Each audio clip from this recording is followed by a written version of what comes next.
Pi est un non-conformiste.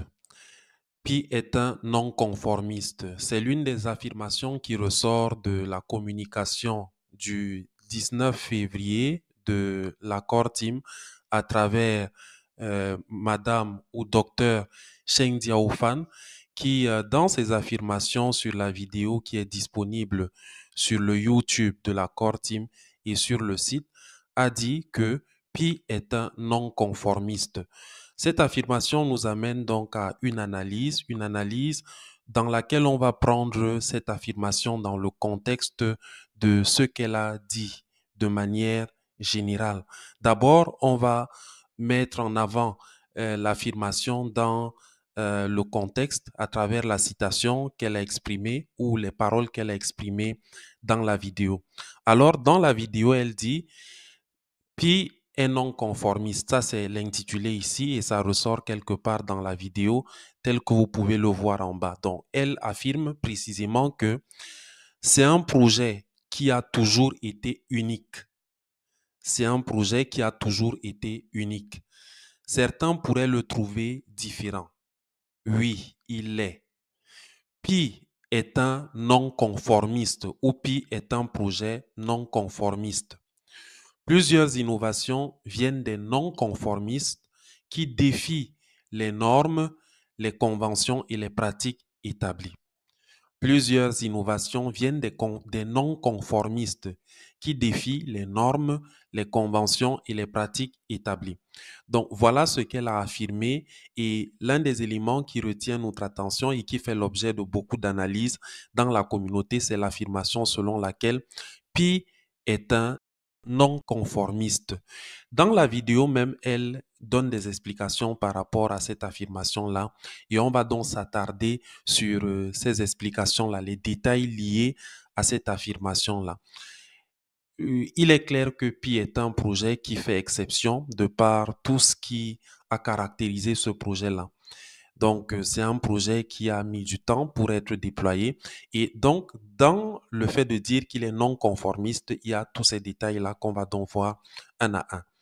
Le premier élément, c'est que, comme elle le dit tantôt, elle le dit d'ailleurs dans la vidéo, Pi n'a pas fonctionné sous le mode des ICO, c'est-à-dire des Initial Coin Offering.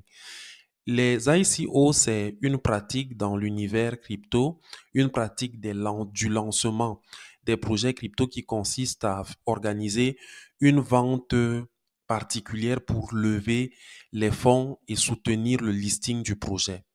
Généralement, c'est une vente privée qui s'organise de par une information qui est communiquée sur ce lancement-là. Et donc, ceux qui voient dans le projet un certain potentiel y investissent en prenant des parts au départ. Et donc, la nature des ICO, c'est qu'il y a un investissement qui est fait. Or, Pi n'est pas allé sous ce modèle-là, ne s'est pas mis en place sous ce modèle, Pi a développé une application dans laquelle on pouvait gagner des Pi gratuitement.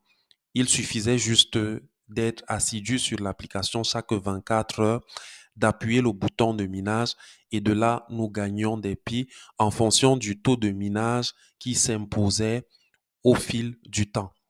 Donc, Pi n'a pas organisé de ICO et 80% de la supply est destinée à la communauté. Donc, ce mode d'évolution est un mode en fait qui est non conformiste, qui fait la spécialité de Pi et de certains projets qui ont calqué aussi ce modèle-là.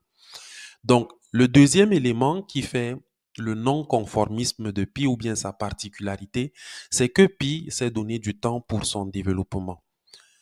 On a eu 6 ans de travail, 6 ans de développement du projet, 6 ans qui ont favorisé que le projet construise son infrastructure de manière qu'il soit robuste.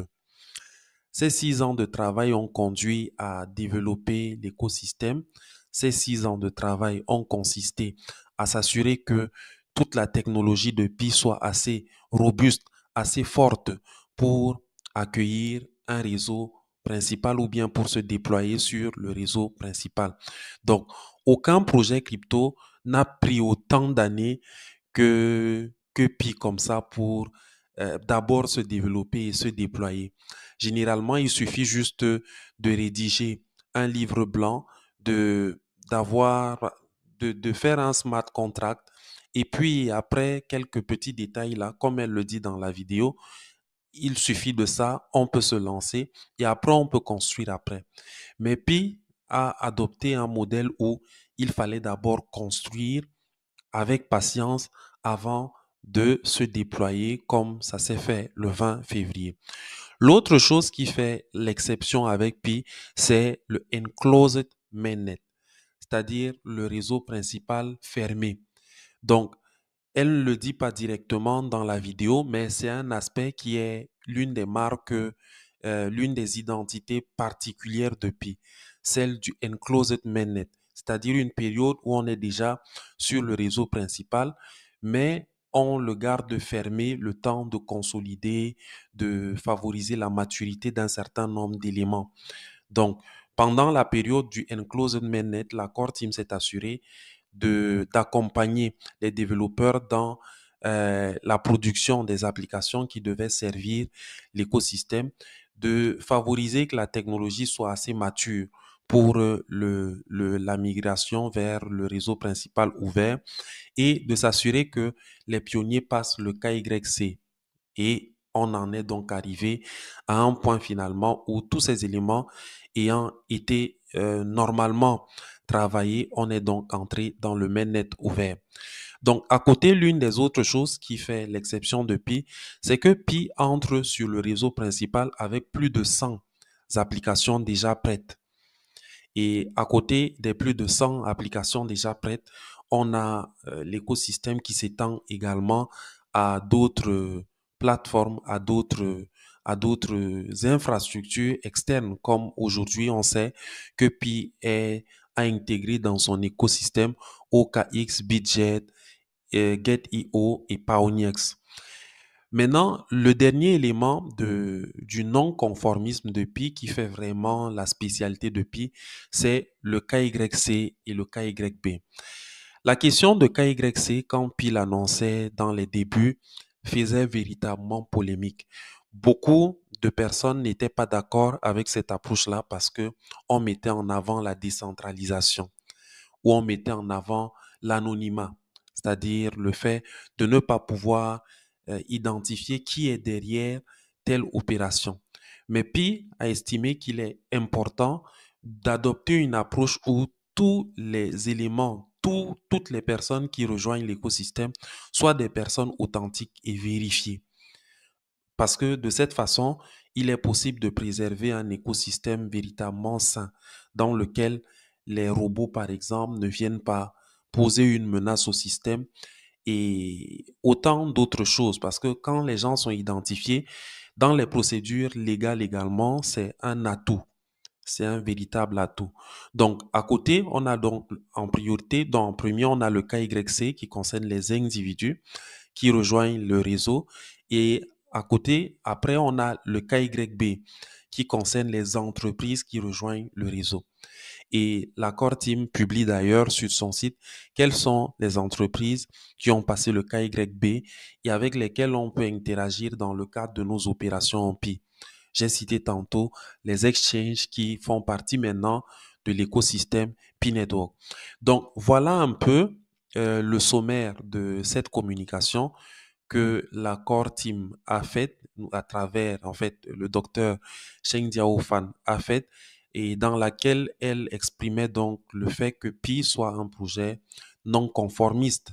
Donc, ça va certainement aller bien au-delà de ces points-ci. Et aujourd'hui, avec le mainnet ouvert, Pi va véritablement faire exception sur beaucoup d'autres plans. Cela n'enlève en rien l'approche de Pi qui est une approche légaliste. Donc, Pi est non conformiste simplement par rapport au modèle qui était déjà établi.